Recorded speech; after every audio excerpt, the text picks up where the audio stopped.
भाद्रपद मास शुक्ल पक्ष की पद्मा एकादशी वो पार्श्वा एकादशी की महात्मा। युधिष्ठिर ने पूछा, केशव, भाद्रपद मास के शुक्ल पक्ष में जो एकादशी होती है उसका क्या नाम, कौन देवता और कैसी विधि है, यह बताइए। भगवान श्री कृष्ण बोले, राजन, इस विषय में मैं तुम्हें आश्चर्यजनक कथा सुनाता हूँ, जिसे ब्रह्मा जी ने महात्मा नारद से कहा था। नारद जी ने पूछा, चतुर्मुख, आपको नमस्कार है। मैं भगवान विष्णु की आराधना के लिए आपके मुख से यह सुनना चाहता हूँ कि भाद्रपद मास के शुक्ल पक्ष में कौन सी एकादशी होती है। ब्रह्मा जी ने कहा, मुनिश्रेष्ठ, तुमने बहुत उत्तम बात पूछी है। क्यों न हो वैष्णव जो ठहरे। भाद के शुक्ल पक्ष की एकादशी पद्मा के नाम से विख्यात है। उस दिन भगवान ऋषिकेश की पूजा होती है। यह उत्तम व्रत अवश्य करने योग्य है। सूर्य वंश में मान्धाता नामक एक चक्रवर्ती सत्य प्रतिज्ञा और प्रतापी राजर्षि हो गए हैं। वह प्रजा का अपने औरों पुत्रों की भांति धर्मपूर्वक पालन किया करते थे। उनके राज्य में अकाल नहीं पड़ता था, मानसिक चिंताएं नहीं सताती थी और व्याधियों का प्रकोप भी नहीं होता था।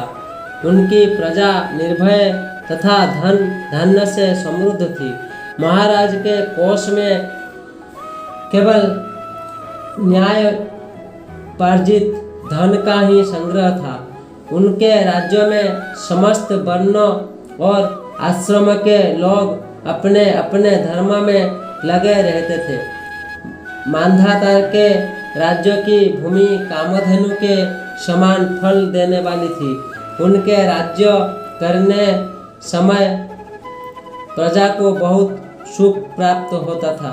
एक समय किसी कर्म का फल भोग प्राप्त होने पर राजा के राज्य में 3 वर्ष तक वर्षा नहीं हुई। इससे उनकी प्रजा भूख से पीड़ित हो नष्ट होने लगे। तब संपूर्ण प्रजा ने महाराज के पास आकर इसी प्रकार कहा।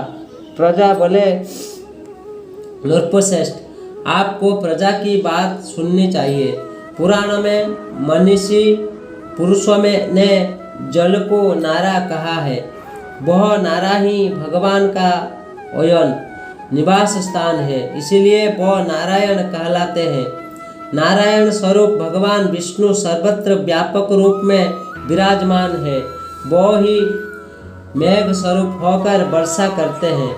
वर्षा से अन्न पैदा होता है और अन्न से प्रजा जीवन धारण करती है।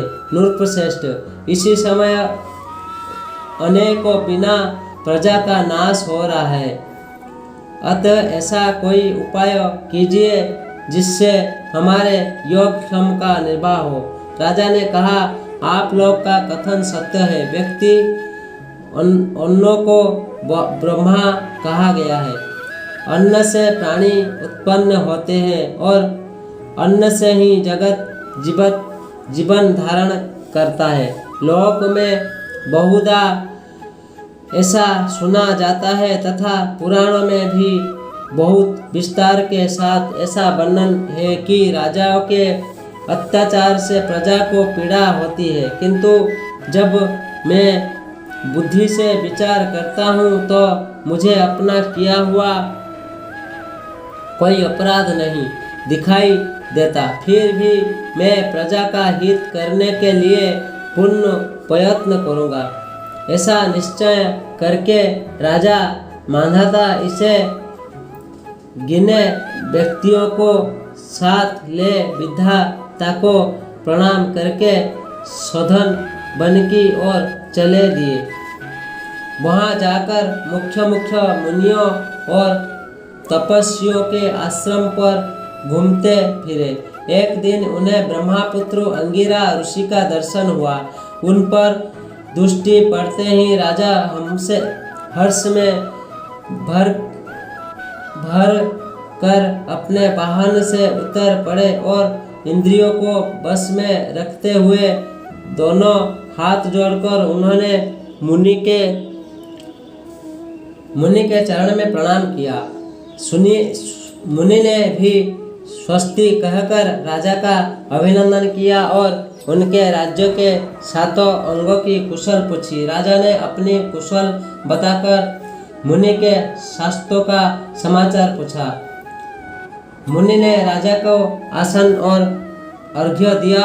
उन्हें ग्रहण करके जब वह मुनि के समीप बैठे तो उन्होंने इनके आगमन का कारण पूछा। तब राजा ने कहा, भगवान, मैं धर्मानुकूल प्रणाली से पृथ्वी का पालन कर रहा था, फिर भी मेरे राज्य में वर्षों का अभाव हो गया।